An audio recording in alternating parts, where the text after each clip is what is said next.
Welcome to E-DECOLONIZE number 20. I am Profesora Citlali Anahuac. Today, I have a very special panel discussion on the Mexica identity. You're gonna meet Chris Cuautli, you're gonna meet Cuitlahuac Martinez, Curly Tlapoyawa, Huitzillolos Anahuac, and your host, Citlali Anahuac. I want you to get to know a little bit more about who the panelists are who are joining me today. First and foremost, my intention for this discussion is to offer our community an educational charla about our own journeys and understandings of the Mexica identity. This is not to promote the Mexica identity. This is to start a critical conversation that all of my guests are well equipped, have a lot of experience and understanding and knowledge to contribute to this conversation.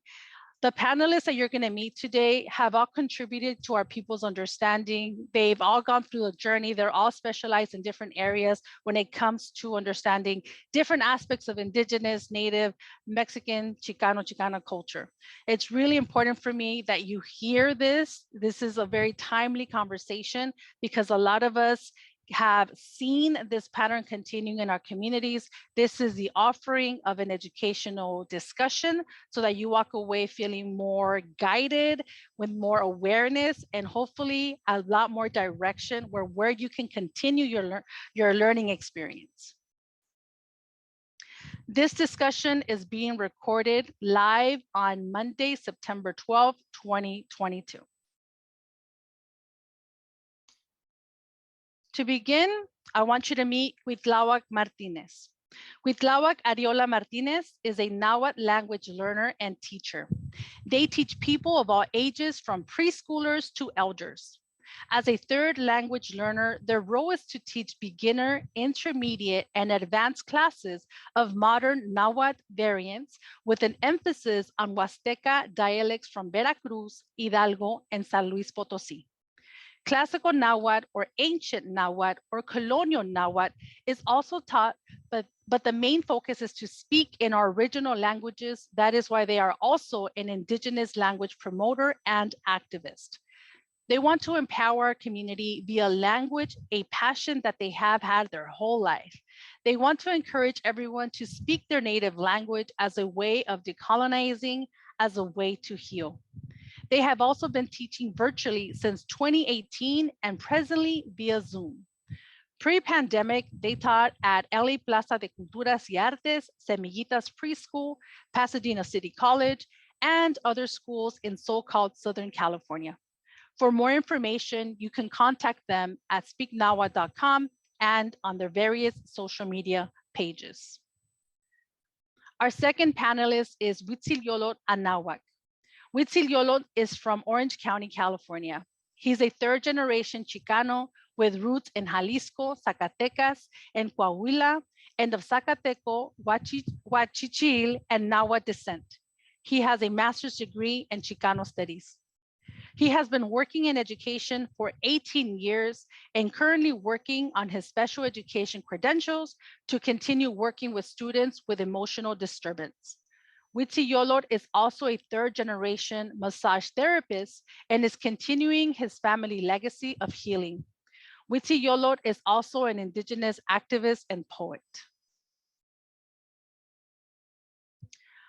The other panelist is Curly Tlapoyawa. Curly Tlapoyawa is an archaeologist, ethnohistorian, cultural consultant, and filmmaker. His research covers Mesoamerica, the American Southwest, and the historical connections between the two regions.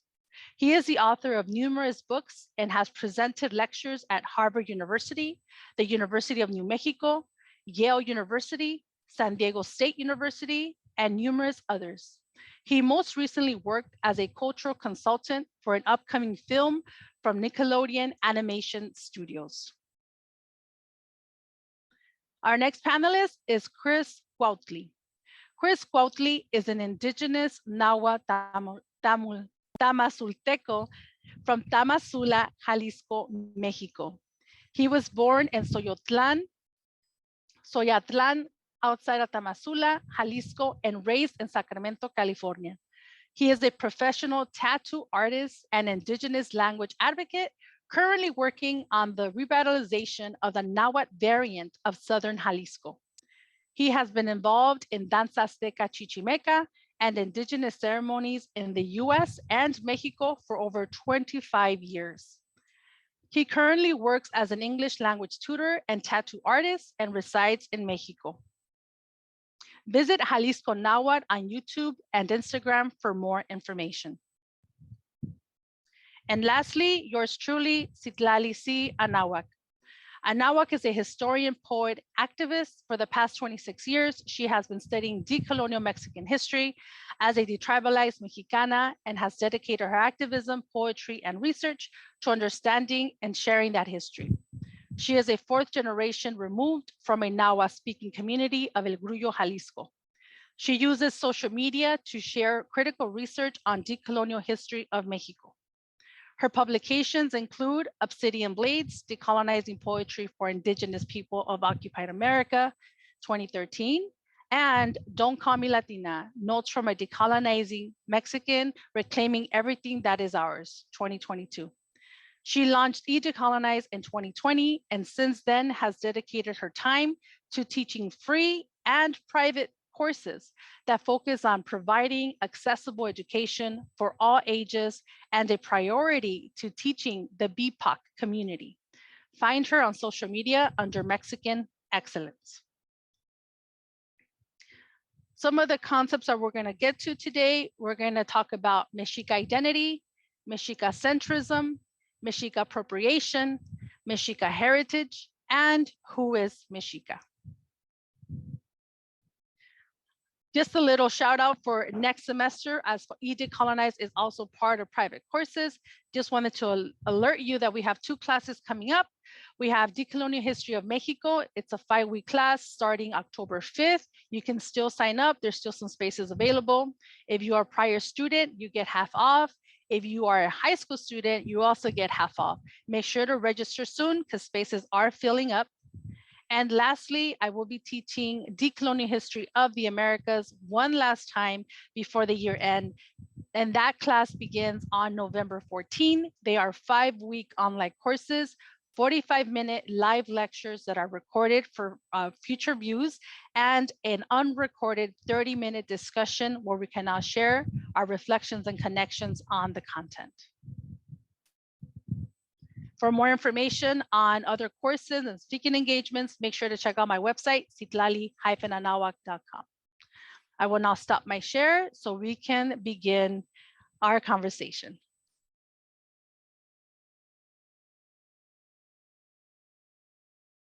Okay.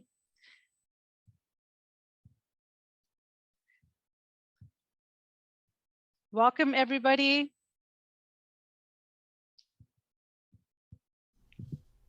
Thank you for having us.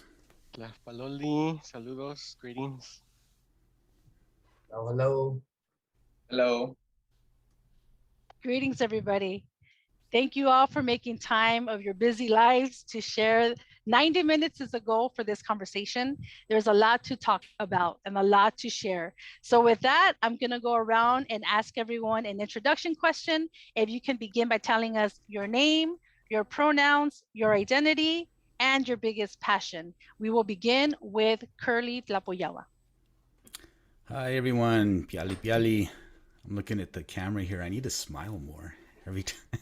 It's the one thing Zoom has taught me is I don't smile enough. I always look so angry. So my name is Curly Tlapoyawa. My pronouns are he and him. I identify primarily as an indigenous Chicano.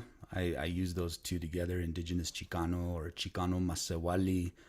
To a lesser extent, I still say Mexica because, and we'll get into that later, but primarily I identify as indigenous Chicano or Nahuatl descendant also.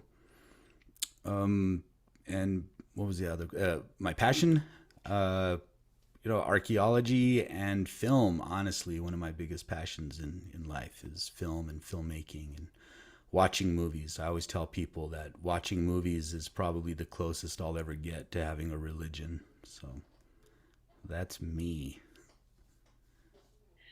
Laskumati, Curly. And I see Cuitlahuac. Can y'all go next? Nimeshlapaloa. Hello, everyone. Yalino Chime. Nanotoka Cuitlahuac, Guanotzunquis Arreola Martinez. My name is Cuitlahuac, and my last name is Arreola Martinez. Pronouns, they, them, ella, he, him. Identify as brown, two-spirit, Shayami Tecatl, Amecatecatl. And my biggest passion is, well, language. Indigenous language revitalization is one of my passions, and for us to speak in our original languages. Tlaxmati, Cui. And I'm looking at Cuautli. Can you go next, please? Mishikawa Imeme, Nancy Motoka Chris Quauchly. So greetings to everybody. My name is Chris Quauchly. Well, my pronouns are he, him. I guess those are the two. And I identify as Nahuatl Tamazulteco from Tamazula, Jalisco. And my passions are language and art. Tlaxcamati. Mitziyolo. You could go next. All right, hello. My pronouns are he, him. I identify as Mexican, Chicano, Indigenous, Chichimeca, Nahuatl, stuff like that. My greatest passion, well, I have a few, but I'll just say that working with youth is probably one of my greatest passions in life. Tlaxcamati. Everybody, my name is Citlali Minanahuac. My pronouns are she, her, ella, and I identify as a detribalized indigenous Mexicana. My biggest passion is to get critical historical information out to our people, and because that is part of the healing process that we need, and that's my biggest purpose that I've been pursuing for almost 3 decades. All right. Getting that out of the way, getting to know everybody, we've read our bios, we get to know a little bit about where we're coming from. Let's talk about Mexica-ness, Mexica-centrism, Mexica appropriation, Mexica identity. The first question I have for you all is, when did you first hear of the term, the word Mexica, and how was it presented to you? And I want you again to go back to your mindset at the time. What were you doing? How old were you? Why did it resonate with you or did it not? Take us into your life at that moment. And to begin, I will start off with Curly. Yeah, so the first time that I had heard the word Mexica, I'd read the word, right, a lot, because I was a little nerdy kid and I was always reading books when I was younger, and books on Mexican history, and there was always the reference to the Mexica, but I didn't know how to pronounce it, right, because the books usually didn't have a little, in parentheses where it tells you how the word is supposed to be pronounced. So the first time I heard it was probably the late 80s, early 90s, sort of like leading into that resurgence, that brief resurgence of the Chicano movement that happened in the 90s, is when I really started to hear it. And that's roughly the same time that I got into Danza Azteca. It was, 1992 was the 500-year anniversary of the invasion of the Americas, and there were all these events going on. So I was at an event and I saw danzantes dancing, and I just became enamored with, the smell of the copal and the rhythms and the drums, and just seeing all our people out there dancing, and I was just drawn to it instantly. And when I started doing danza, that's when I really,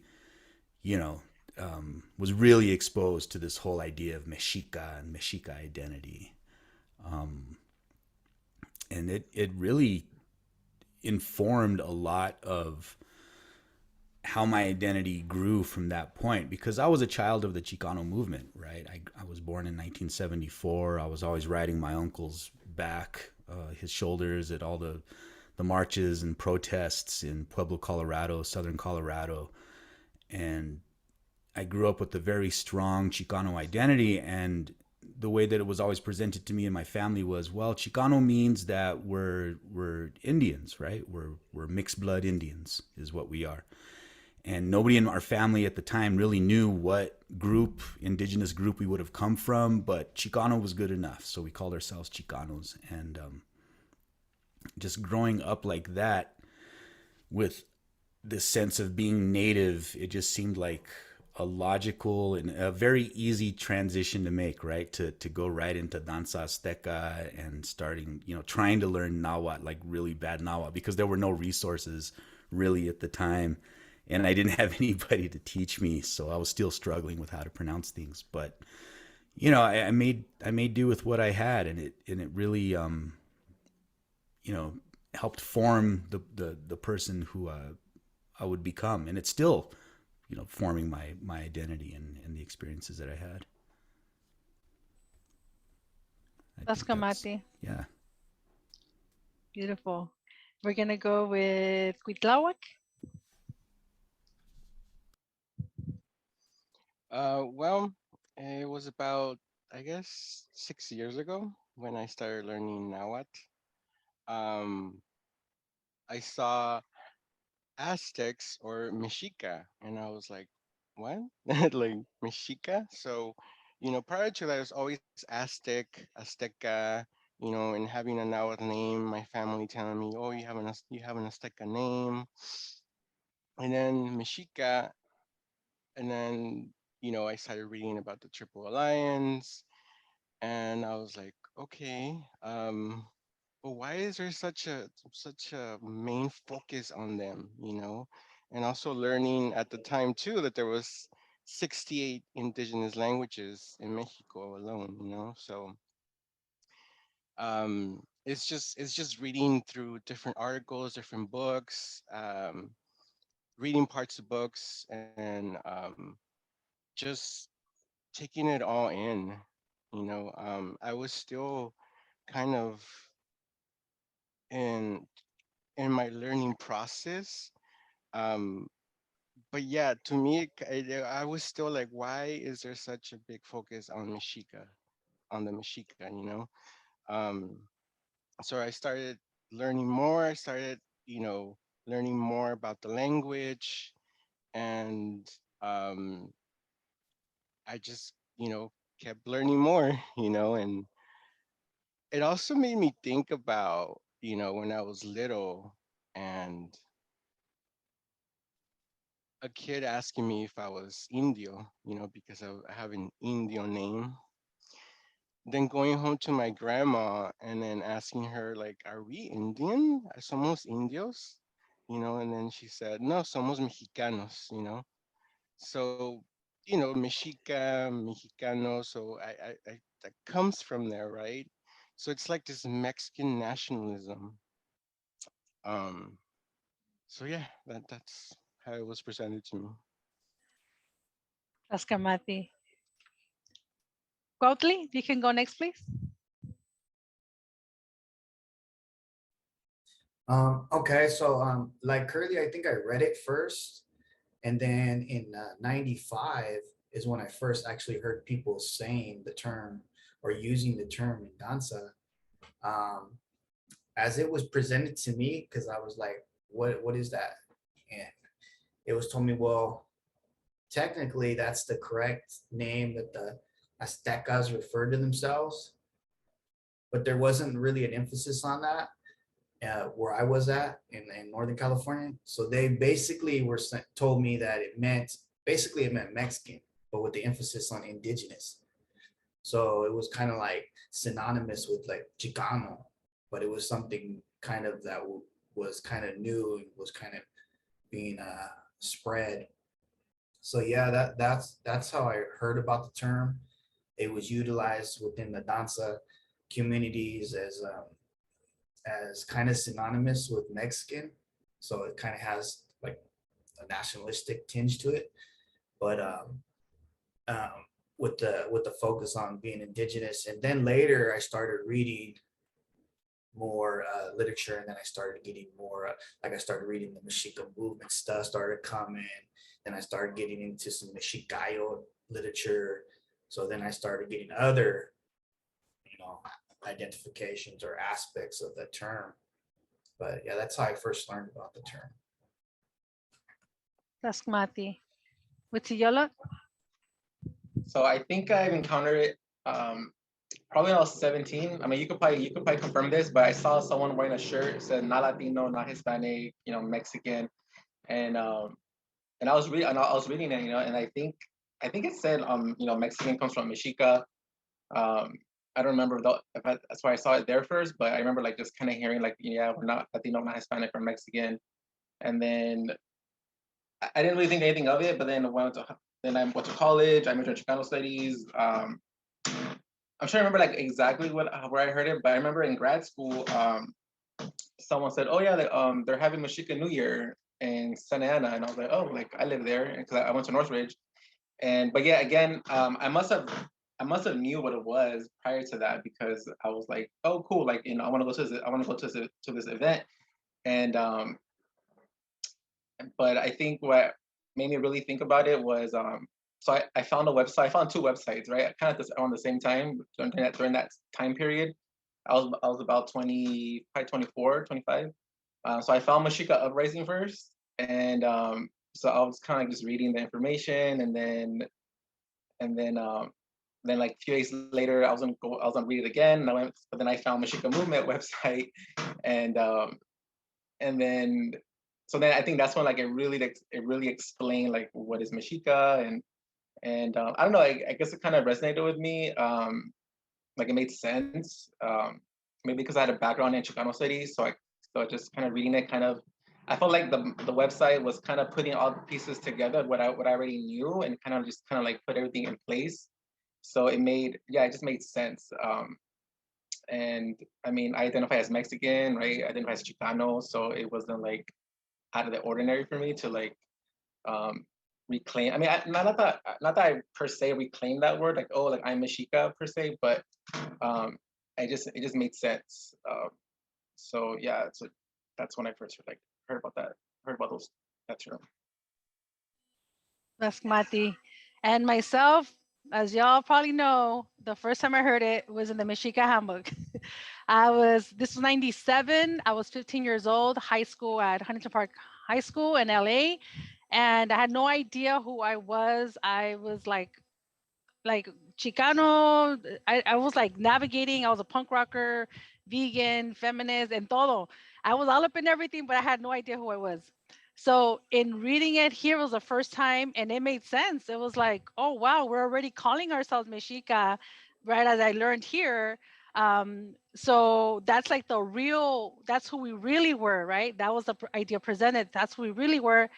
And it made sense to me. It sounded like, wow, like there's this whole other reality of who I am that I don't know. And again, that was in high school. At that time, it was through the Chicano Mexicano Mexica Empowerment Committee. That was a nonprofit status organization of the Mexica movement at that time. And so I was like completely like my jaw dropped. I was like, I need to know everything about this.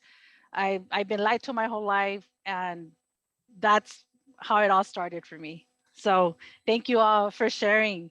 The next question I have is a little two-folded question. So we can kind of hit two questions at once.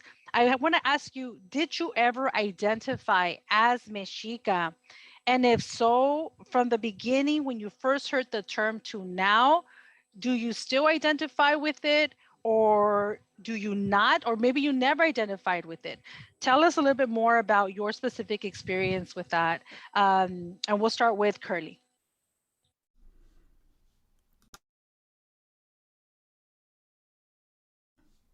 All right. Okay. Yeah, I absolutely called myself a Mexica. As a danzante, that was just sort of what you did, right? Like we're doing danza Mexica, danza Azteca. One of the first individuals that I met when I got into danza was Andres Segura. May rest in peace. He was given a talk, a lecture at the University of New Mexico, And so I went and I sat and I listened to him talk. And afterwards, I was like the little, nerdy kid that was just nerding out on getting to meet this guy who I'd heard so much about. And he's, seemed really knowledgeable, and just talking to him, and he was very much like, yeah, it's cool, Mexica. But the way that it was explained to me is sort of like kind of what Chris Cuautli had touched upon. It was sort of like a broad term, sort of like, well, Mexica is just like saying Indio Mexicano, right? It's indigenous Mexican is what we mean when we say Mexica. Not specifically like you are the member of this nation who descends specifically from this group of people, but that Mexica was sort of like, well, it was like a unifying term as indigenous people, Mexicanos. And then I dropped out of high school, and I moved to Mexico. I moved to Mexico City to study more, like learn more about my own history, my family's history, my culture. And so when I was there, I danced with a group called Nahuatl Language Learner. And if you know who they are, they're like the big, group within the modern Mexica movement. And it was interesting because for as much, pseudo history and pseudo, stuff that I was learning from them, there was this sense of pride in dancing in the Zócalo every weekend, being able to go there, and the Templo Mayor is right there, and we're all calling ourselves Mexica, but everybody who was dancing, I had friends, they were Mixteco, who were Totonaco, who were Purépecha, who were Nahuas, but we were all coming together collectively, as Mexica, quote unquote, to do the danza. And so what I really started to realize, or at least the way that I was, navigating it for myself, was that Mexica more so meant that you were part of this particular social movement or this particular struggle. That's what it meant to be a Mexica. And so, and I did meet people who were like, no, we're Mexica by blood. And that's strictly what it means, is this ethnic identity and like a tribal identity, or coming from the Mexica ancestry.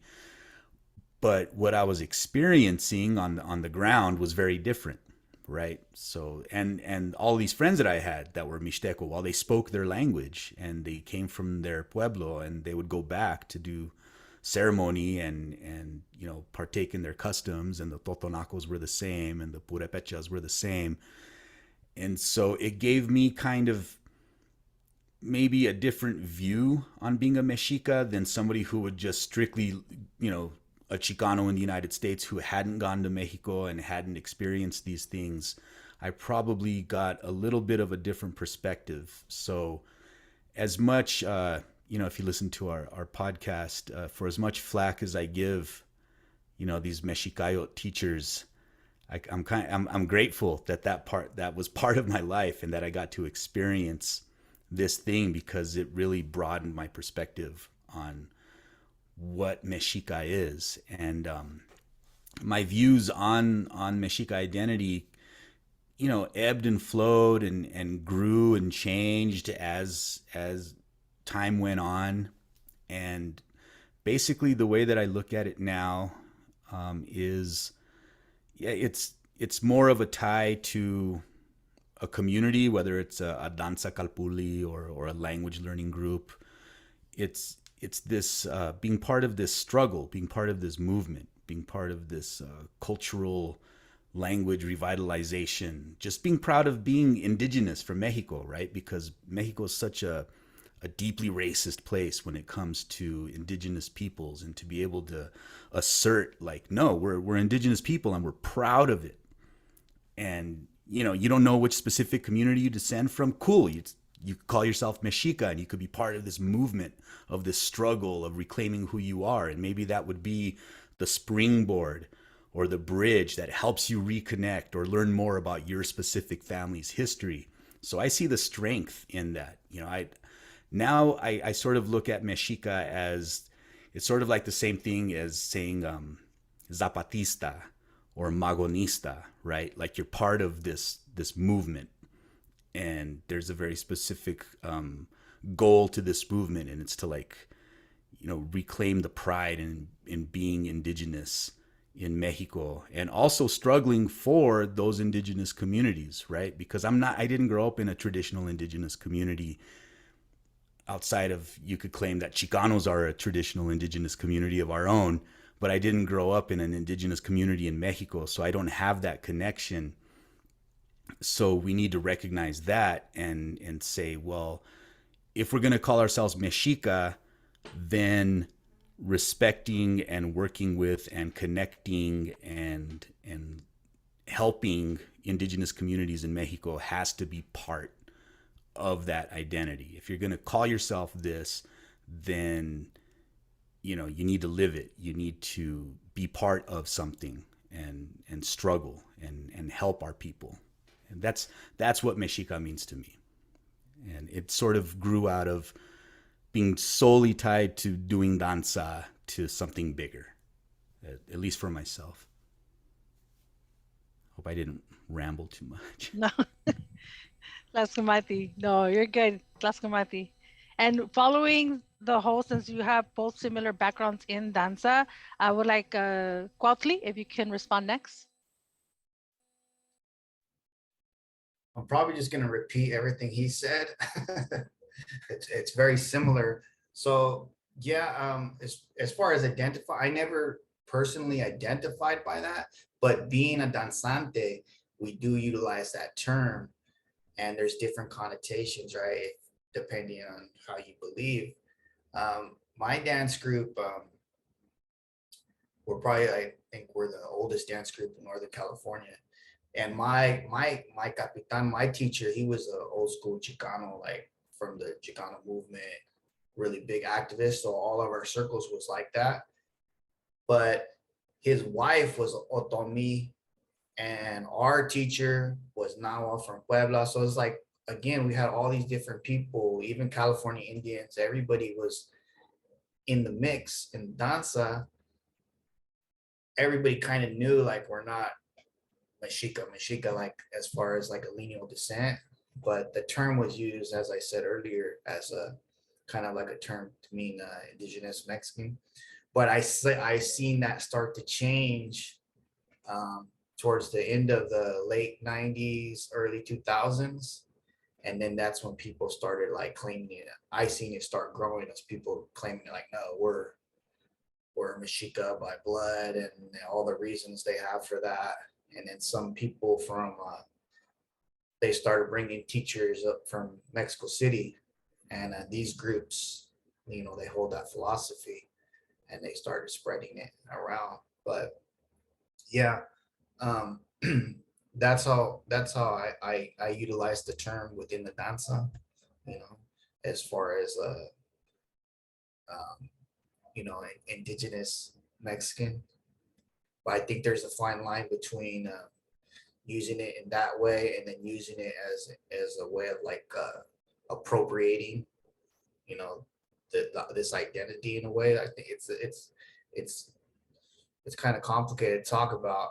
I have a different understanding of the term now based on my linguistic studies, language studies, historical studies of how that term has, you know, been changed, was co-opted, and then maybe came back full circle. Maybe it's coming back now. But yeah, that's my understanding of it and my take on that question. Tlascamati. Cuitlahuac, if y'all can go next, please.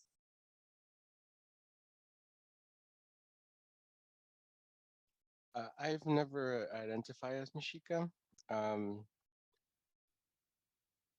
because of the fact that, you know, I don't have Mexica quote unquote descendants.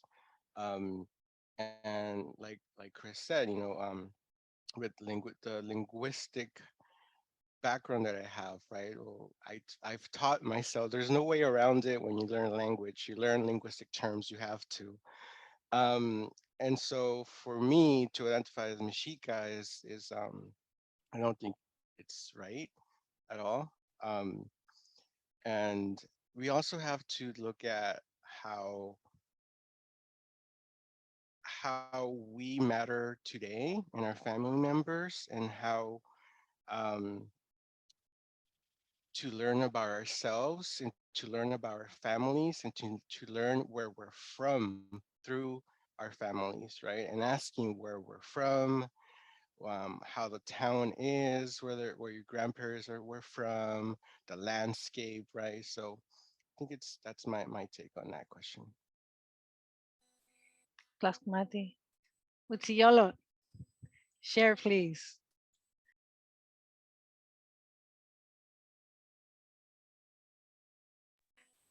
You're muted. There you go. Yes, I will say yes and no. I mean, I never like said, "Oh, I am Mexica" per se, but I think when I was around, especially in grad school, I was around a lot of people, like danzantes and just different people in the community that identify as Mexica, or not, maybe not identify, but they just kind of use that collective term.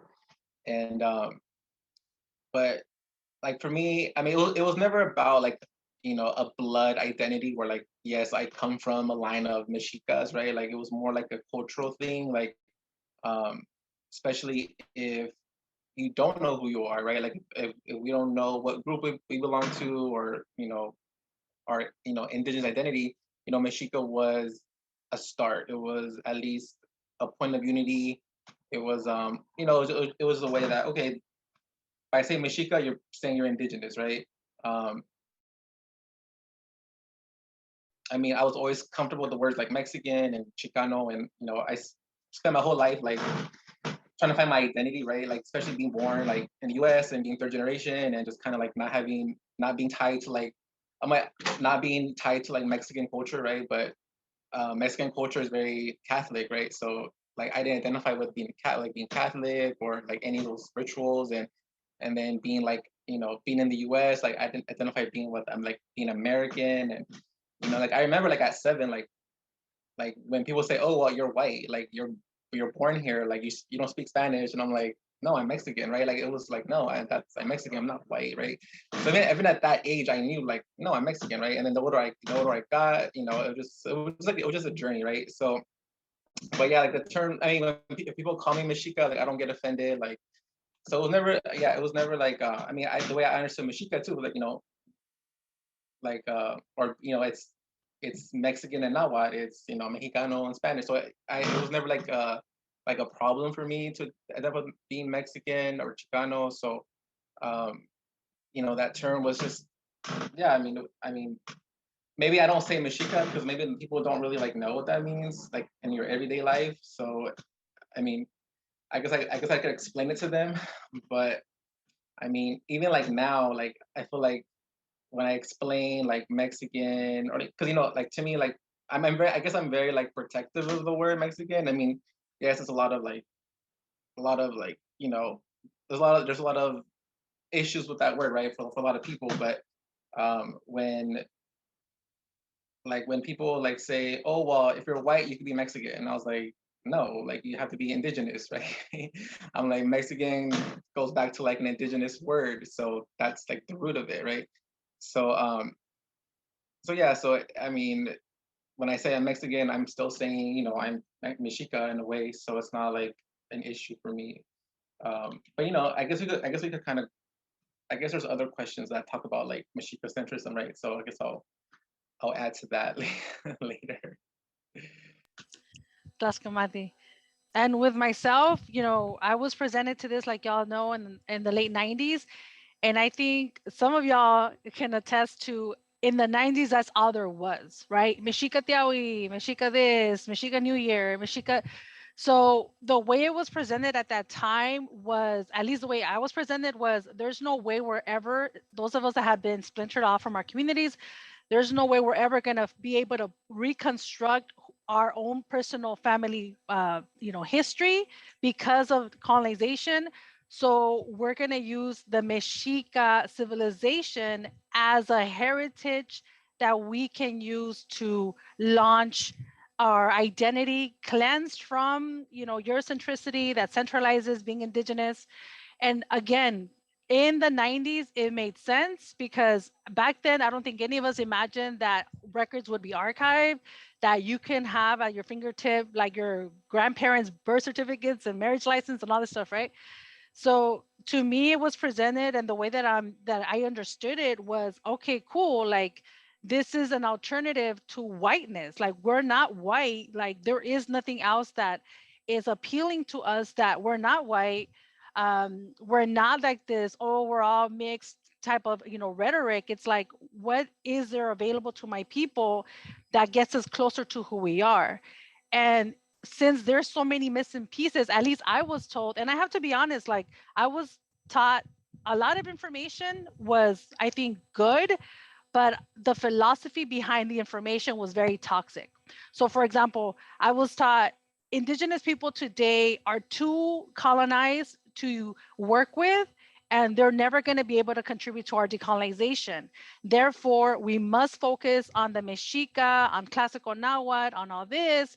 That's true. That's authentic. That's untouched, right? For better lack of a better word. So there's like all these things that came to me, but I didn't have the awareness or the research to be able to say, oh shit, like this is a very toxic view that I'm learning, right? Which we're going to get to in a little bit. So I wasn't taught to identify by bloodline, as a lot of us, I think, agree. It was more seen as a reconstructionist movement towards something that was closer to who we were than what we imagined we would ever have access to. For example, I was taught it's very selfish of you for you to spend the rest of your life trying to find out who you are, where you can use this identity as a way to bring our people into this awareness, and they have them figured out, right? Have a starting point from where they can connect and then find out their own origins. So today, as y'all can see, I don't identify as Mexica. I think thanks to the research, thanks to all this digitized archive, it's easier for me after 26 years to be able to pinpoint the closest I've ever been able to pinpoint to my family origins. So I think there's a lot, right? There's a lot to be said about that. But that is my take and how I understood it and the way that I view it now. And again, no shame to people who do, but I think in my particular case, people that were teaching me, I still see that same rhetoric unquestioned and not being, not giving any other alternative, right? It's like, it's a starting point, but there's so many people that stay there and they get stuck there and they use that as a way to create a lot of damaging rhetorics. And we can get to that in a bit. So moving on to the next question, I think a lot of us have something to contribute to this other part is, what about Mexica-centrism, Mexica appropriation, right? There's people that say there are still Mexica. We can't use that identity because those are actual people. It's an actual culture. There's other people that are like, no, like it's a model. It's the civilization that's more reconstructible, for lack of a better word. But where are we in that? What are your views on that? What are your views on Mexica-centrism? What are your views on Mexica appropriation? And is there a middle ground that we can consider? And I will start with Curly, if you can go first. Sure. Yeah. So Mexica-centrism, that really dates to, and this is a mistake I see a lot of people make, right? Is they try to blame Chicanos in particular for Mexica-centrism. Like, all Chicanos think they're Mexicas, but that's not where it started. If you look at Mexica-centrism, you have to look at the Mexican Revolution and sort of like the building of the Mexican nation that came after that, and this forging of this nationalist identity of who are Mexicans, who are the Mexican people, what is the national history of Mexico. And it's very nationalistic, and it was basically elevating this image of the Aztec warrior, of the Mexica warrior, as sort of like being the image of Mexico, of who we are as a people, and just sort of elevating the Aztec Empire as being, you know, the foundation of Mexican nationalism, which is interesting because, you know, the Aztec Empire was like at the very, very tail end, or the Mexica Empire was at the very, very tail end, and it was very short-lived. But, you know, I think a big reason of that is this was all happening in Mexico City, right? So, I mean, what was Mexico City? It was Tenochtitlan, Mexico Tenochtitlan. And so it was kind of like almost inevitable that Aztec identity would be the one that would be elevated and promoted and pushed to the detriment of all the other indigenous peoples in Mexico. It was unfortunate, but if you look at it through a historical lens, like, well, yeah, it was a nation building project. It was extreme nationalism.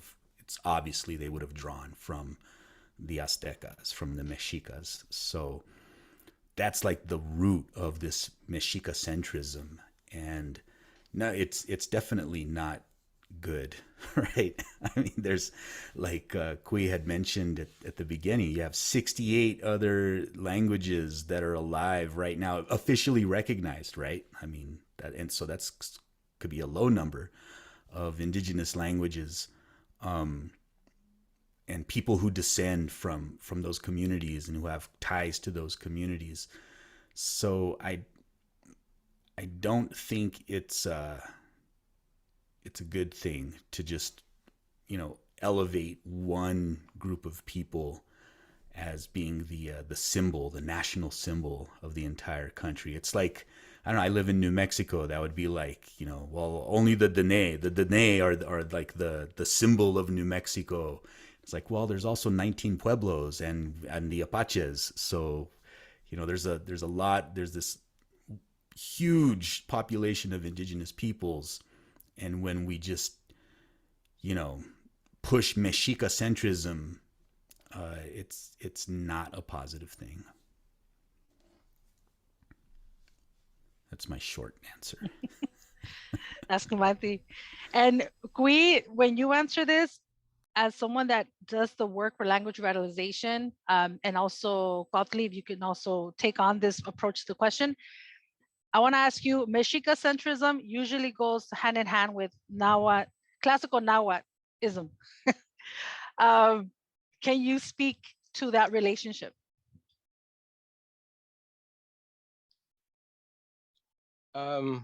Academia loves Mexica-centrism.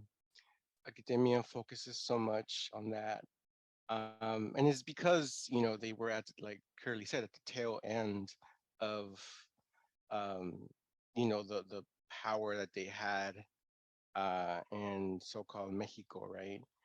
And I think that it's been slowly being, you know, dismantled by us, especially learning our own histories, learning our original languages. You know, there's a lot of knowledge with that. You know, it's just like, why are we talking about this in English? You know, I think that our main goal should be speak in our original languages, right? I think that in that way, you know, we can change a lot of things that are so Mexica centric. Um, you know, just being in conferences and, you know, Citlali, we were at a conference and it's just like this whole like romanticized, glamorous Aztec past, and, you know, white folk love to talk about us and learn about us and come into our spaces, you know? So, yeah, that's why, you know, I stress I'm a promoter of all the languages, you know. That's where it's at. We need to come back to our languages. Ask Mati. Cuitlahuac, if you could take on the same approach to that question, please. Okay.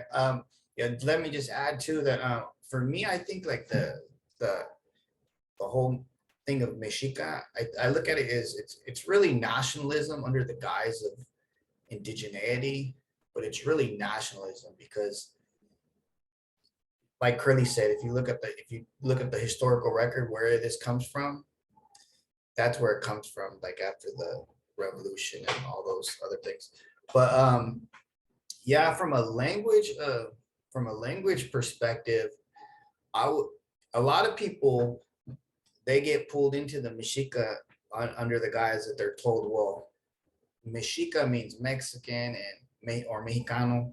I'm gonna say Mexican since we're speaking English. And you're already calling yourself that, so that's what you are.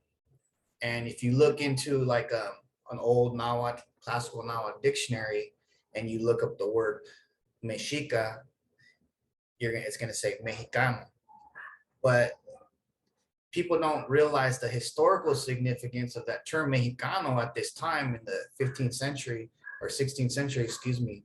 It didn't mean the nation state.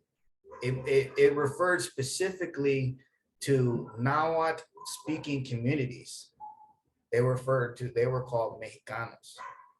And that was the case for, the next 300 plus 400 years until the creation of the Mexican state. So when you look at all these history books and stuff, they're talking about Mexicanos prior to the foundation of the country. They're not talking about you and I or the the Mexican nationals. They're talking about specifically people that spoke Nahuatl. And that term Mexicano was spread to places like for example, where I'm from in Jalisco, we call the language Mexicano, but it's a colonial term. It was like the Spanish took the term Mexica and then they created a new term, Mexicano. A lot of people say, oh, Mexicano is a Nahuatl. Mexicano is not Nahuatl. Mexicano is Spanish. It has etymology in Nahuatl and Spanish, because that, the Indian pronunciation. But yeah, so yeah, I think I kind of lost my point here. Sorry. But yeah, I think it's important to recognize the differences in how that term was used, Mexica, how it was used during colonial times, how it was used during the creation of the state, the country, and then go a step further and see how is that term used within indigenous communities that speak Nahuatl. That's a whole other thing to talk about as well. Man, that's what I have to add. Ask Mati. Witsiyolo? Yes. So, like personally, like when I think about Mexica-centrism, I guess it could be good or bad, right? I mean, I don't think it's a bad thing per se. I feel like, when we start, unfortunately, the Mexica is probably the most documented of most of all like indigenous people in Mexico. And even like going through my own, trying to find my own identity, like there's nothing there. I mean, yeah, there's more like, the Spanish, like, resistance, right? Or like when they fight the Spanish, but there's nothing, maybe a little like bits and pieces of it, like prior, but I mean, it's hard for me to like reconstruct anything looking at my own, like my own personal identity, right? But and it's not that academia loves Mexica like cultures, because that's what we have. That's what we have the most to study from. And yes, I think we need to look at other like other people like Purépechas and the Mixtecos. I think we need to add more. There's a lot of there's a lot of great civilizations, and there's that we don't study as much, or we don't know about, or even like the lesser ones, right? Where we don't have the information, right? But you find a lot of like indigenous resistance and like more like tribal people, right? And so yeah, and I feel like a lot of people were, I guess, confused about like the Mexica identity, because they were like, oh well, we're not Mexica, or I am Purépecha, like we're enemies, right? And it was like no one's saying that, like no one's saying that we're all Mexica, or like it's just for people. It's one choice, right? It's one option. It's not the only option, right?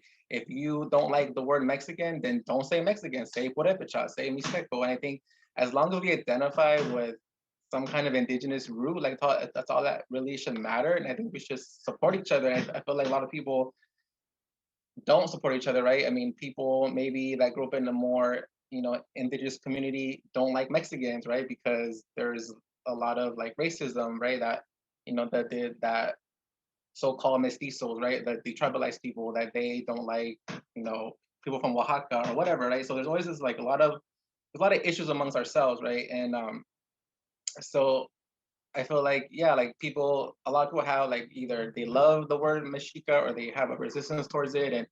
And I mean, regardless of how we feel about the term Mexica per se, we should just embrace like our indigenous root, right? Like regardless of what that is. And you don't have to say Mexican, you don't have to say Mexica. So I feel like there's just a lot of like, I don't know, I think some people hear Mexica and they get triggered, right? It's like, well, no one's telling you to do anything. Just, that's how some people identify, and that's cool. And if you don't want to do that, that's fine too. And but yeah, like, in terms of historically, the most information that we have, we have a lot on the Mexica in terms of like society and civilization and education and politics, and we have a lot more information on that than like maybe Purepecha or Zapotecos, or I mean, yeah, there's like information, but it's not as detailed, right? Because the Spaniards really took their time to document them, right? Like they were trying to like convert them, and they wanted to get into their psyche. They wanted to know, okay, how do these people think, and we have to get to know them, right? To destroy them, right? So, and a lot of civilizations don't like they didn't have that. They didn't have like Spaniards really documenting them, and a lot of stuff that we have, like maybe like the Purepecha, it comes from people who are Purepecha, right? That that documented their history. So, and a lot of people, a lot of nations, tribes didn't document their civilizations as in depth as maybe like Mexica are documented, right? So I don't think it's like a bad thing per se. I feel like we just need to be aware of other civilizations, not just the Mexica, right? And I mean, yeah, there's like remnants. I mean, Mexican, right, culture is, there's remnants of like Mexica, culture that maybe we don't even like realize, like the whole piñata, right? That's like a Mexica like tradition, so stuff like that. Like we don't really like think about things like that, but I mean, they're kind of there, like, right? We speak Nahuatl, right? So I mean, we speak Spanish, and that's Nahuatl influence, right? So, yeah, I mean, yeah. So I don't mean that's my take on that. That's Mati. My take is that Mexica-centrism is bad because I'm coming from an organization that for 20 years was like, it's only Mexica. Anything else is diluted. It's already been infected with colonization. So after leaving that organization for 5 years, I'm really detoxifying from that mindset, which I was like, well, for example, let's take the term Nicantlaca, right? Nicantlaca was popularized by the Mexica movement. And we at that point, Mexica movement, I say we because that was me back then, we would say, okay, people are not liking Mexica because it's too specific to a nation. Let's try to use a term that they can use that's unifying and that encompasses all nations, right? Which is hence 16th century term Nicantlaca was used. And Tlaxcamati Tucuy, who really educated me, I don't think they even like intended to, but just being around them and learning, I was like, wait a second, like I'm using something that's outdated, that's not being used by my people today. What does that say about my view of our people today? Like, am I not still viewing our people in this very separatist, elitist view that I was taught in the Mexica movement, where we're taught learn classical Nahuatl because it hasn't been tainted with Spanish and Eurocentricities, right? We can't work with indigenous communities because they've been Catholicized, they've been colonized, they're not good enough. The director had told me, even the language, he said, what's the purpose of learning a language if you're still going to be Catholic and Christian at the end of the day, right? He's like, we shouldn't focus on language, we should focus on this. And so I'm saying all of this because I'm being very open and transparent about my own growth and my journey, because that's what I was taught, right? And it wasn't until I left that I was able to venture out and rethink a lot of the philosophy that I was taught. And for example, Nicantlaca, right? That's something that I no longer use. And how Curly and Cuautli talked about the nationalism of the Mexicanes. Federico Navarrete, Mexican historian, recently taught me that it definitely was a way that the Criollo Mexican government used that indigenous identity to create a defeatist view of indigenous people of all Mexico, right? It was a way to homogenize and to say, look, you've been conquered, you've been had, all indigenous people have been conquered. That's it, right? There's only one view, mestizaje, like there's this whole political process that when we were in the Mexica movement, we never considered the political process, or why did the Mexican government use the term Mexica, or what, like we knew very vaguely that it was criollos, that it was this, but we took for granted what that term meant and got stuck on the term Mexican and where it came from instead of the political intentions behind it. We weren't critical enough, I'd say, right? And like I tell people, when we know better, let's do better, right? And thanks to Federico Navarrete, thanks to all the other work that y'all are doing, like really contributing to this talk, because I used to beat myself up saying, shit, I didn't know this. Like, I was so stupid. Why did I let myself be like, but then I'm like, yo, like, that's what was presented. Like, how else would I know this? Right. And so, like Curly said, there was a specific purpose for that in my life at that point. But the way that I'm viewing it is there's so much more information that we have now. There's so much more indigenous scholars that are taking up space, that are contributing to this conversation. So now to me, I see it as a challenge, like, okay, how can I keep myself updated and informed and be more critical when someone has a political agenda behind what they're teaching me, right? That's the awareness that I'm now, thankfully, right, in coming up with. So those are my thoughts on that, right? And lastly, on the same vein of talking about what we knew back then, what we know now, I wanted to ask you, what is the most important information, if you could pinpoint it, like a fact, something that just clicked in your mind that you recently learned that has made you really reconsider your views on identity? It could be Mexica identity, it could be on any other identity, but what has been something relevant, new, that's fresh in your mind that you're like, shit, like, how did I miss this, right? How did I not think about this? Or how did I put this together before? And we'll start off with Curly. Yeah. So something that, and I don't know how recent it was, but just going into research on identity within Mesoamerica and coming to the realization that identity in Mesoamerica pre-Cuauhtémoc, or Mesoamerica, whatever you want to call it, was based more around community and not this strict idea of ethnic descent or like bloodlines. It was the community that you lived in, you know, the Altepet or just the small pueblo or whatever. That's what shaped the identity that you had at the time. And so you had something like Teotihuacan, right? Teotihuacan was multi-ethnic, multi-linguistic. It had existed for like 500 years. So you're talking about this long history with this massive population made up of all these different people, but they still had that Teotihuacan, like that was the identity of the people, that shared identity of the community that they came from. Or Tenochtitlan, right? Being the city state, and you could be from different ethnic groups, but still they were still like, no, well, we're Mexicas, they're Tlatelolcans, they're from Azcapotzalco. And it was, even though they probably descended from the same peoples, they had very different identities because of the communities that they grew up in.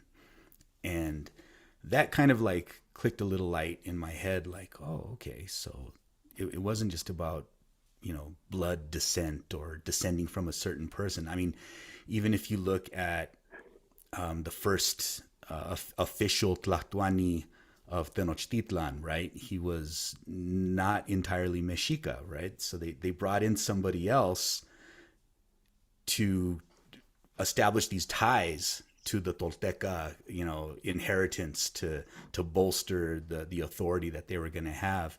So this idea of this, when we look at identity, and identity is very personal, but when we look at identity, we should try not to look at it through this strict, lens of ethnicity that we all tend to look at things now today. Like, no, they weren't, they're not descended from this person, so they cannot not be a member of that community. When in reality, our ancestors didn't really think that way. It was much broader. It was more nuanced, the identities. And real quickly, I see the argument made online a lot where people are like, well, not everybody's Azteca. You guys think everybody's Azteca, everybody's Mexica. And there's like this backlash against people for having these identities. But I'm like hesitant to jump in on that because let's pump the brakes a little bit, because if you look at the history of Southern Colorado and New Mexico, which is where my family's from, a lot of Chicanos, depending on when your family got here, a lot of us do can trace our family trees directly to Mexica and Tlaxcalteca people who were brought here by the Spanish to colonize. And a lot of people don't realize that. Like, I can trace my family directly to Atzacoalco. And when you look at the records, the historical records, you're talking about Ancestry.com and the genealogy and being able to dive into all of these records. We have records of our family that say, such and such, La India Mexica, born in Atzacoalco in this date. Or, Petronia de Moctezuma is my 16th great grandmother. And it's blowing my mind to go through all these records and be like, wow, we have a direct connection to Tenochtitlan in our family. And a lot of Chicanos from New Mexico and Southern Colorado do have this connection. We have neighborhoods here in New Mexico that have Nahuatl names that were established by these communities. The name of our state is, New Mexico. And it didn't get that name from the country of Mexico. It predates, before Mexico was a nation. They were talking about the city of Mexico and looking for another Mexico Tenochtitlan in the north. We have a county here, Bernalillo County, it's named after a Nahua woman, a Mexica woman, Pascuala de Bernal. And this community is named after her. So we have these real strong ties to Nahua, Mexica, Tlaxcalteca identity. And I always get afraid all of this pushback against claiming these things is going to make people, shy away from learning more about that part of our history. Because when we do say, oh, well, my, such and such great grandmother was a Mexica, everybody will be like, you're full of shit, right? And we'll get a negative backlash. So learning about that, learning about how identity was formed and relating to cities. I'm just going to throw this out there, but it crossed my mind, if identity was based to the Altepet, can the Mexicanos who today live in Mexico City, whose families have been there forever, can they lay claim to Mexica identity, given that they literally live in the city where Tenochtitlan stood, and they have this direct connection? And I've thought about that. I wonder if, if they just started, everybody in Mexico City started calling themselves Mexicas one day, would there, should they be able to? And who are other people to say that they can't? I don't know. These are just thoughts that have been going through my head lately. An end rant, I guess. No, great thoughts, Dr. Mati. And looking at Kui.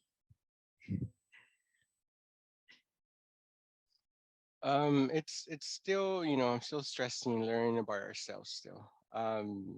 And you know, recently, maybe the past year and a half, I've been learning a lot more about my family history.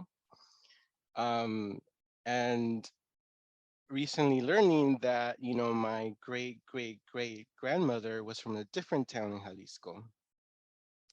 So learning, you know, about there's a certain danza there they call La Tarasca, which is interesting because it's like, okay, so does that mean that they, you know, my ancestors were Nahuatl people as well because, you know, they were against, because it's kind of like making fun of Purepecha people with that danza.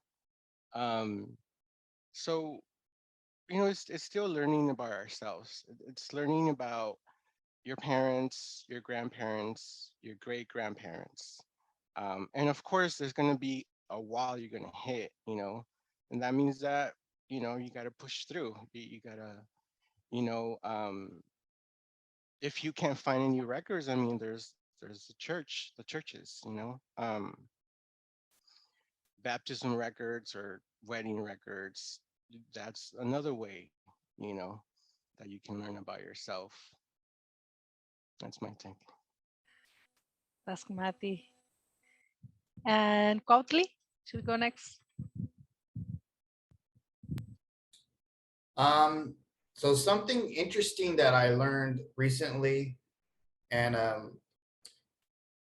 people ask me a lot, like, how can somebody claim Mexica or know if they're Mexica? And I think the answer is exactly as Hui and Curly said.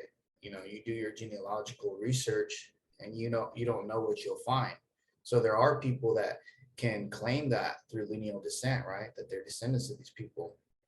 But what I learned recently that I didn't really know is a little bit about the history. This kind of answers, I don't want to say it answers, but it kind of gives some more information to Curly's question, was about people in Mexico City or in that area having being able to claim Mexica, or um, who is not. So if we look at the historical record, after the fall of Tenochtitlan, the Mexica people, they didn't all die out like some people try to say. Many of them migrated to different areas as a part of the colonization process. But the vast majority ended up moving over to, I believe it was Azcapotzalco. And later, shortly thereafter, when they were starting to rebuild, because they had to clean that city, Mexico City, of all the dead body, the destructions, they asked permission to return, and they settled in two main parts of the city. Um, what is the city's name? I got it right here. Let me see. San Juan Tenochtitlan and Santiago Tlatelolco. At this time, there was a separation. The Spanish lived in like what would be today the center of Mexico City, and then these two colonias were established for the two parts of Tenochtitlan, Tlatelolco and Tenochtitlan. So these people here continued um, living in their ancestral lands, identifying as Mexica. They were recognized. They had their, up until the Mexican Revolution, I believe it was, they were still recognized as having their indigenous leaders. The Tlatoani system continued, and then with the death of Cuauhtemoc, I know people say he's the last, but there was actually other Tlatoanis after him. If you claim they're legitimate or not, they were obviously under the Spanish control, but that system continued, and then it shifted. So I think to claim Mexica, like in a literal sense, you do have to have like some kind of connection, and there are groups of people who do retain that identity. And so I think, if you're not one of them, then you probably should, be a little wary of using that term as a full-on identity marker. But that's something I learned, and I'm still researching on that.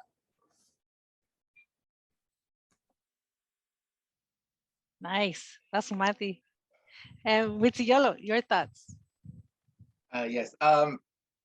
It's not more. It's not. It's more. Not, it's no more like what I've been observing. I guess lately, especially on TikTok, right, where you see this like resurgence of like people talking about like their indigeneity and um, their different views. And just going back to what I said earlier, I mean, it's just there's kind of there's like this like I don't know, like animosity, like oh like I don't like Mexicans or whatever. Right? I'm sympathetic or whatever. So I mean, we need to like at the end of the day, like when I look at all of us, like we all look indigenous, right? Like it doesn't matter like what group we belong to. At the end of the day, like we all look like the same people, right? Like we look brown. Like no one's gonna look at us think otherwise, right?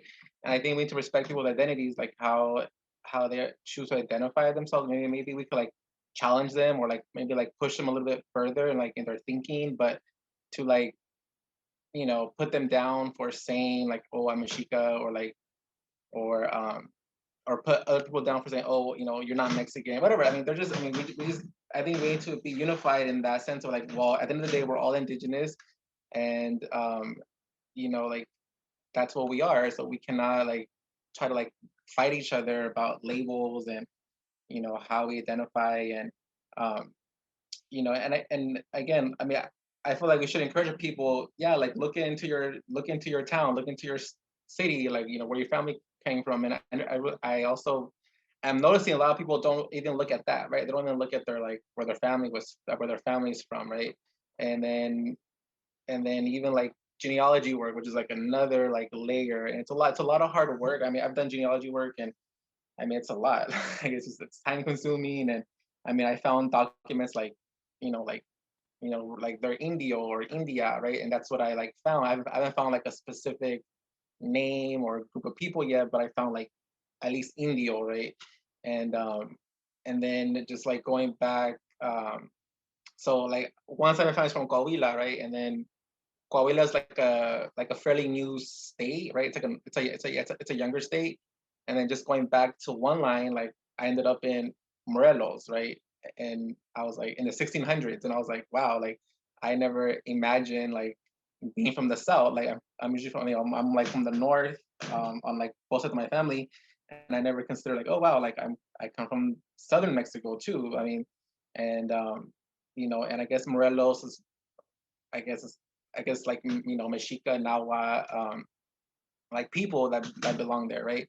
And I forgot the name of the town, but it also has a Nahuatl name too. But I'm like, wow, like that was kind of like a mind blown to me. Like, wow, like I didn't realize I could be from the South and maybe have some kind of connection to like Mexica identity, like bloodline, as opposed to like just culturally and philosophy, right? And and I still don't. I mean, I still don't say, oh yeah, like I'm blood, like Mexica, um, but it's just kind of like it's there, right? And then I can't go further like back, so I'm like, okay, well, I guess I'm stuck here until I do more research, I guess.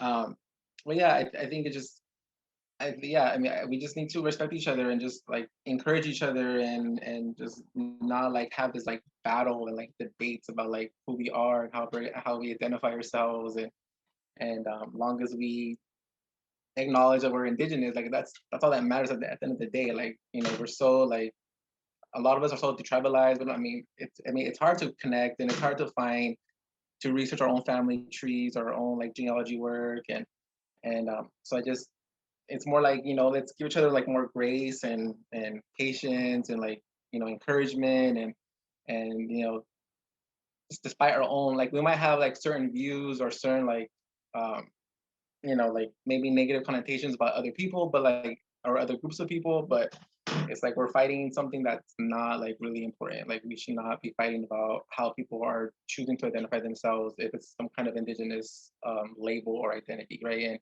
And a lot of people like say things like, oh well, if you go to the indigenous community, they're not going to accept you, right? And that's not like my experience either. Like I found people who are like, yeah, like we're waiting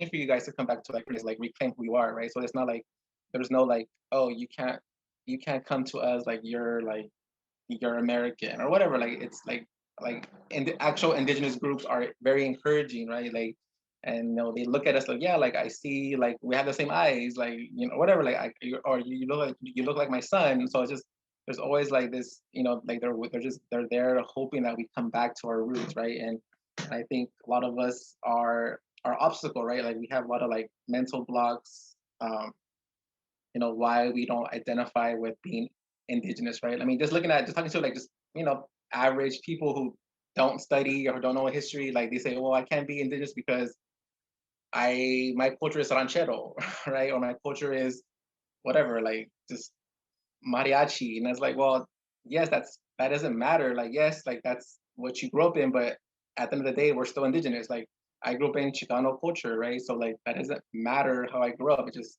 my bloodline doesn't change, right? Like my color, like my, you know, the way I look, like it doesn't change just because my culture is something, you know, different or Americanized or whatever, right? So I think, yeah, just I think that's what I'm like, not learning, but just kind of like what I'm seeing, and hopefully like people could also like, you know, be encouraged to, you know, think about how we view each other and how we view ourselves, right? Like I feel like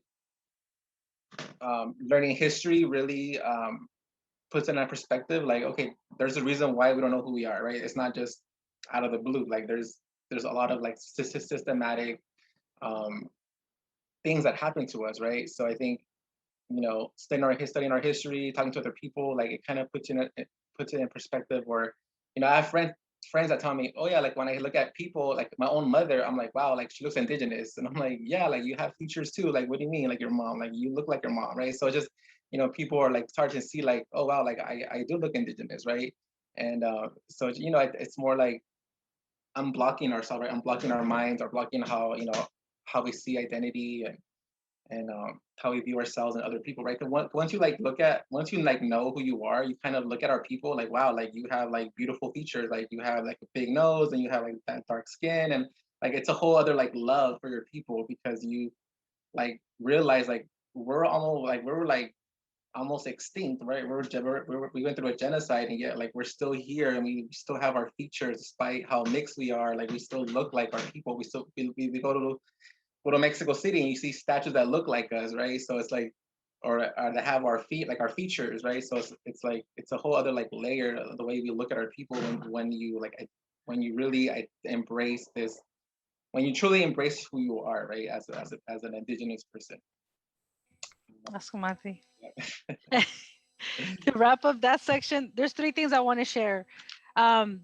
Being on this journey for 26 years, like as I learn new things, I'm just like, does this support what I knew already? Or is this something new? Like I'm constantly like, what do I carry forward? What do I leave behind, right? And I was really excited to learn through the work of Federico Navarrete that in 1821, 3.5 1821 and 1910, 3.5 million indigenous people in Mexico were recategorized on the census to mestizo. You add that to the other fact that I learned that I was super excited about, which was thanks to Cui and guided me to Yasnaya, Mije linguist activist. More than about 70% of the Mexican population in the 1800s were speaking an indigenous language. So I'm like, what the heck? Like, so I get the first information, and then I come across the 70% of Mexicans speaking indigenous language. And then I look at my family, right? And then I see, is there something reflecting in my family tree that matches these policies? And that's what I was really inspired to look at. And even though I changed my name to a Nahuatl name when I was 19 years old, not knowing like if my family spoke Nahuatl, I was just on the whole, Nahuatl is the way, right? I found out that my great grandfather through my maternal side was a Nahuatl speaker. I don't know which variant, but I'm like, shit, like the more I'm learning, this puzzle's getting clearer, right? Like it's still not set in stone, right? But it's just so much coming together. And the third thing that came together was I actually started looking at my family records. And even though I know I'm indigenous, I know I'm native, I know I'm detribalized. I'm sorry, y'all, but there's just something that happens when you fucking see that shit. It says raza indígena from my mother's side, like I'm on this journey, right? I'm going based on what I know, my research, my family tree, word of mouth. But to see a document, like document after document after document that says raza indígena Tamazula, raza indígena Grullo, like all this just like is beautiful, not just for myself, but for my own family who's like caught up in like, right, like this mindset that, oh, no somos indios, like we're all white. And I'm like, bam, bam, bam. It's just like there's something, I think, putting all these pieces together. I think like we're all talking about, right, our families, history, narratives. There's something fucking powerful that happens when that comes together, right? So I just wanted to share that. That's been my like, oh shit, right? Like this is speaking what I know. Okay, I can continue carrying this forward, right? This is something that is getting clearer to me, and it's stronger. And I think it makes me sharing that with other people, I hope that it makes them feel more at ease as well, because it's so complicated sometimes, right? And when you see this and you put these pieces together, I think it's very validating, and it's very, at least to me, like, yes, like it's coming together way clearer than it did in the 90s, right? And that's my hope. Um, Starting to wrap it up now. I know we have a few more minutes to go. I wanted to wrap it up. I'm going to merge the questions, but before we get to that, I'm going to merge. There's two more questions I want to ask. The second question, which we kind of skipped over, I was asked and I didn't answer because I was like, fuck, I don't know how to answer this. But they're like, isn't Aztec dancing appropriating? Like, and I was like, I didn't answer, right? I got that question on TikTok and I've gotten a few times. So I have no experience in danza. I can't speak to that. But because I have Curly and Cuautli, I wanted to ask you, what do you feel about that? Because again, with these people being very like, this is appropriating, that's not appropriating, this is like, they asked me, and again, I didn't respond, but it was like the whole topic of, you're not Mexica, and how are these dances held, and how do we know they're real dances? And so anyway, I don't have any experience on that, so I wanted to see if y'all can shine light on that, and then before we get to our final question. So either of one of you can answer to start first. Oh, okay. I'm getting the thumbs up from Cuautli. So dance is very ephemeral, right? So to ask, is this a real dance? Is this an authentic dance? Well, I mean, there's really no way of knowing how old certain dances are, because all it takes is one day somebody went to the left instead of to the right, and now that dance has changed forever. And then somebody incorporates something else into the dance, and then it's changed again. People have this odd perception that to be authentically indigenous, whatever that is, it has to be stuck in the past and unchanged, like this unchanged tradition that has never evolved or changed or taken on influence from anywhere else, which is not how our people are at all. We see stuff we like and we incorporate it, and we hear something we like and, oh, I'm going to play that too. Or we see a move we like and we're going to mimic that. So, that's one point. The other point I would make is it's not really, danza Azteca is like a misnomer. It's not really Azteca. It's this blend of basically, you had religious dramas that were meant to convert people to Catholicism, and it was done through song and dance, blended with traditional dances from the Bajío and other regions in Mexico. And then it became very modernized through time.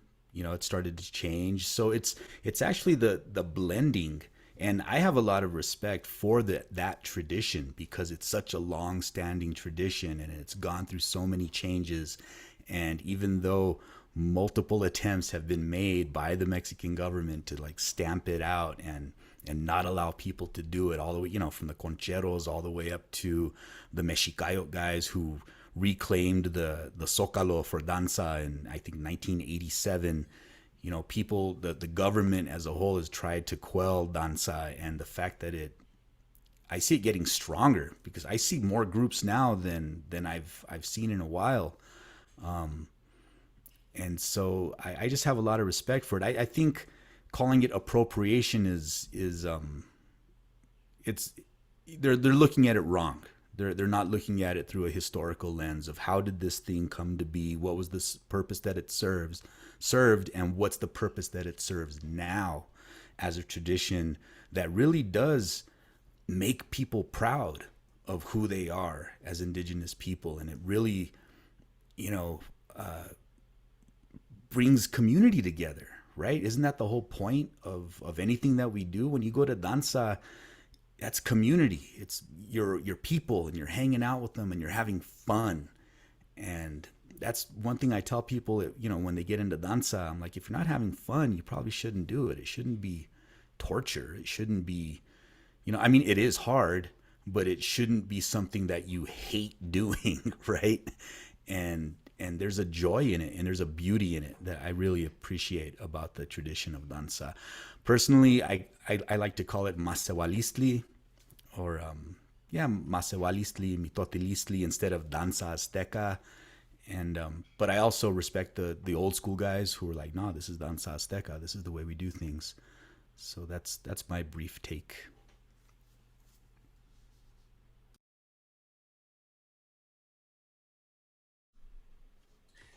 Yeah, so 100% in agreement with everything that was said.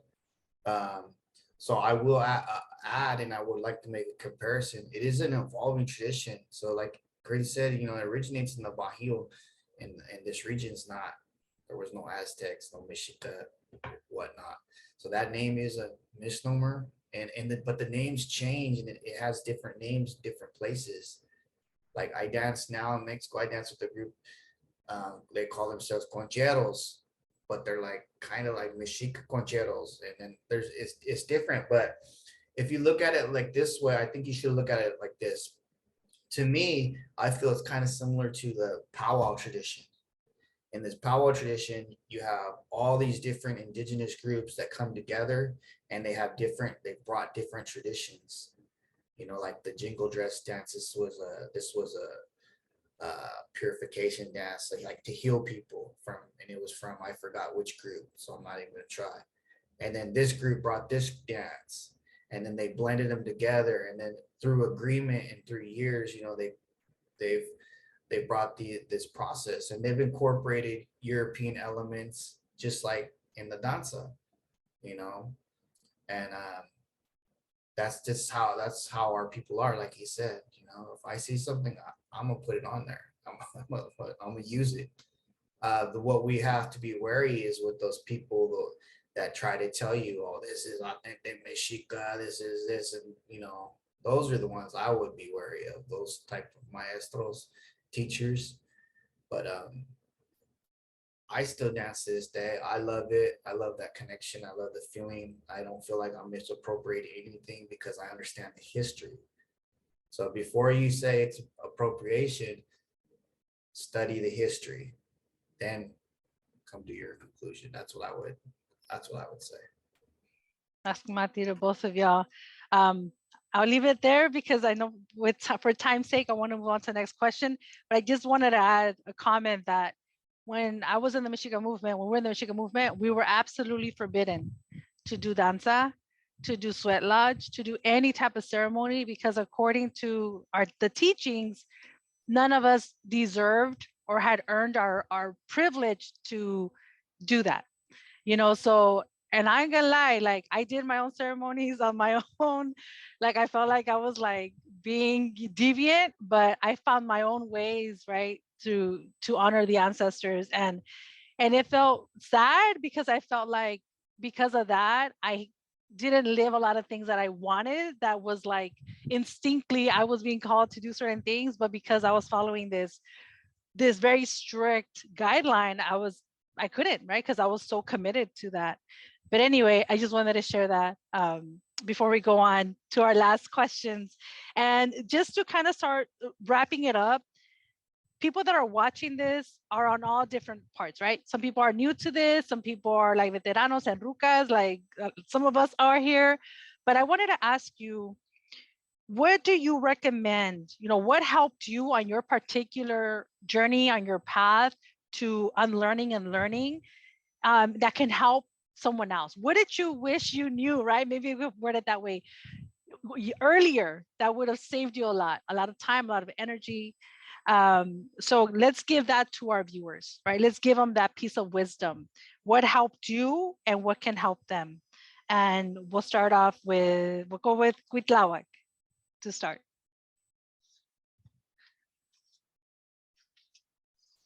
What has helped me? I think it's being in community and being in community with my teachers, being in community with my students, and just having conversations like the ones that we're having right now, um, and that's one way where you can have support, from people that are on the same page as you. Um, so I think it's building community is one of the things um,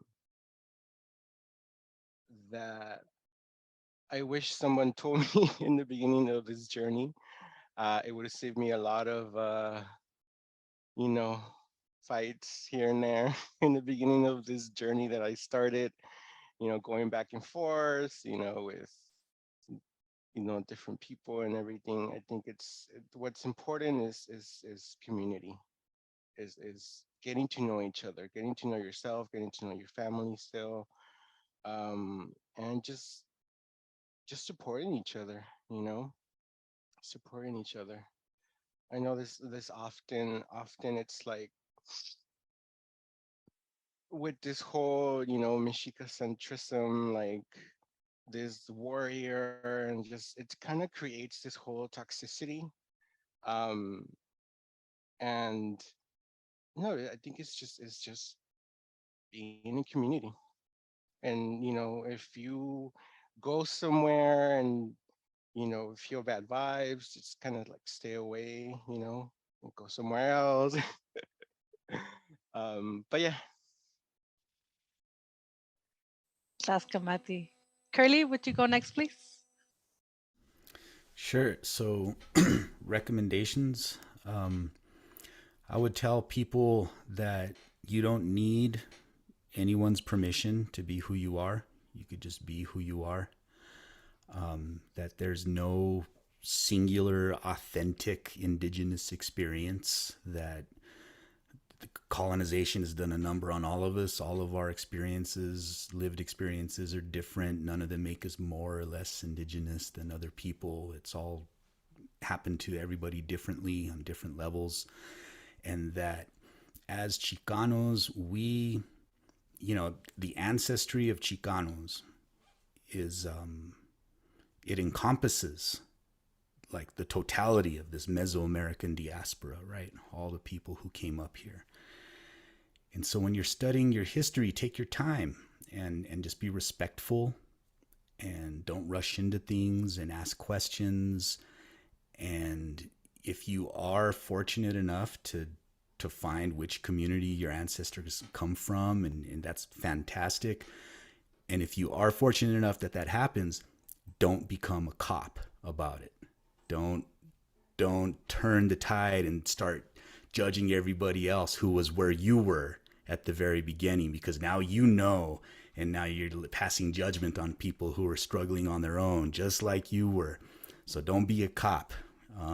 And if you don't find the specific community, just know that being Chicano is enough. Like, that's enough. Like, we are a beautiful people with our own history and our own cultural norms and our own ties to the land and our own systems of kinship and our own community. Going back to what Cui was saying, that's enough. And we don't have, if we can't find that connection, it's a bummer, but it's not the end of the world, because being Chicano is enough. That would be my recommendation. Tlaskamati. Kwatli, I'm looking at you. You can go next.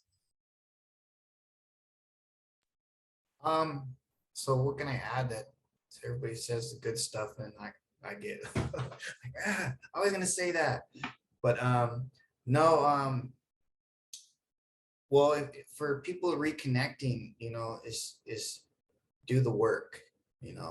That's why I said don't give up, do the work. It's very hard. Like I was doing my genealogy too. I'm lucky because everybody's like that didn't move, but it gets tiring. It's just like a lot of work and you have to do it. Just so don't give up. If you're really saying, oh, I'm decolonizing, that's a process, doesn't necessarily mean like, oh, I'm going back into the past, but it's a recognition of the process that we all went through as being colonized and then doing the work. And then, just to add, final point is challenge everything that you hear. If somebody tells you something, especially, with regard to like Mexica identity or Mexica stuff, fact check it. It's not hard because anybody that's coming from that, the resources they learn from, you can learn from them as well, you know. So I would say challenge everything that you learn, don't give up, and do the work because you can do it. Askumati. Yola? So in terms of, I guess your journey and I guess reconnecting to your identity as an Indigenous person, I think you have to, what was a major block for me and for what I'm noticing a lot of people is, they say, how can I be the Indigenous if I didn't grow up with the culture, if I speak the language, if whatever, right? And I think we need to understand, I think even though it's kind of depressing, if I knew this maybe first, maybe it would have helped me along the way faster. But we were a people that were destroyed, right? We were destroyed. Our cultures, our identities were obliterated, right? Like, I mean, it's lucky that I mean, people who do know who they are, that's great, right? But a lot of us don't know who we are, and we might never know. But I mean, yeah, we have to do the work, right? But we need to understand, like something catastrophe happened to us as a people. Like we were like destroyed, and that's why we don't feel connected to Indigenous roots, or we don't feel connected to, this identity of just even being Indigenous, right? Not even like a specific group, but just being the Indigenous, right? That's for a lot of people that's even hard to accept, right? And even me, like when I was like maybe in high school, maybe I was trying to learn about my own history, my own identity. I still felt weird claiming it. I was like, I don't know if I should really claim that, right? Um, but again, but again, it's a journey. So I think maybe if I did knew that first, maybe I wouldn't have read more or like really look at the history and like really no. I mean, I think I think you might talk. Are you gonna ask about resources later? Is that the last question you're gonna ask? No. I don't know what that means. Oh, no, this is it. We're trying to wrap it up. Okay. So yeah, well, I'll just say a book that so a book that really changed my perspective was American Holocaust: Conquest of the New World. It's really depressing, like really like heartfelt, like it's a horrible book, right? But it really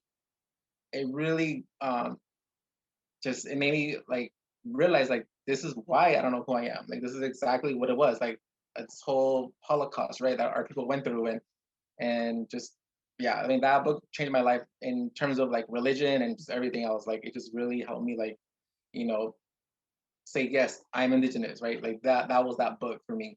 And yeah, and just even going back to like Curly's point about like Chicano, like especially for us who were born here or like grew up here, like I always refer to like Ruben Salazar's definition of Chicano. He was a East LA journalist. He was gonna expose the police, LAPD during the Chicano movements. But he says a Chicano is someone who is aware of their Indigenous identity and who defends it, right? So as long as you know who you are and like you defend your identity, like that's all that matters, right? Like just defending who you are, your people, and so yeah, just again, yeah, you got to really put the work. Yeah, I mean, yeah, you have to really put in the work, right? To really to go on this journey, right? You have to do it, right? It's just whether it's studying, whether it's being around other people, whether it's doing genealogy work, but it is a process. It is so just be patient with yourself. Give yourself grace. Yeah, just take your time, like not in a rush, right? And so yeah, that's it. Taskamati. For myself, there's three things that I would say for those of you who are starting your journey on this. First and foremost, don't get attached to knowledge, because as you're growing older and as you're coming across new things, you're going to shed a lot of shit. Good stuff, bad stuff, don't get attached. Just be open and fluid and understand that you're in the process of growth and your process of education for the rest of your life. Secondly, you don't have to know everything about decolonization, about every civilization of the Western Hemisphere. Personal experience, okay?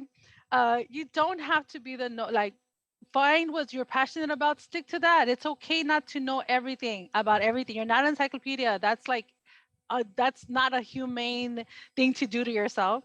And lastly, like Witiyolo mentioned, be gentle with yourself and your community. Always remember your ignorance. Always remember you are ignorant, you're learning, and we're all in this together. Those are the three things that I would offer my community. At this point, I'm going to wrap it up. Y'all have spent so much time with us here, shared so many gems, wisdom. There's so much, hopefully, that the people that are watching this walk away with. I want to thank you all for participating, for being part of this panel. This is gonna be available on September 16, which we didn't get time to talk about, the Mexican Independence Day, but I want to have something there for our people to understand. And like with me, I use Mexican excellence. I've changed my name a few times, but to me, that's the community that I understand, that I come from, and that's what people are searching out there. So I want to give them something accessible, right, for them. But with that, again, Tlaxcamati, thank you all. I hope that we continue growing together, that we continue collaborating together, because this is our community. I invited y'all here because some of y'all I've known for decades or wasn't allowed to talk to, Curly. Some of y'all I just met, right? Cuautli. Some of y'all we've been friends for years, with Yolot, and some of us started working together and now have an amazing friendship. Gui. So Tlaxcamati, this will be available. You're all going to be notified of this, and enjoy the rest of your night. I wish you all the best and all of your projects, and keep me posted so we can continue supporting each other. Stay tuned. Don't leave when I end the meeting so we can do a little wrap up. Tlaxcamati, everybody. Timoitase. Just Martin.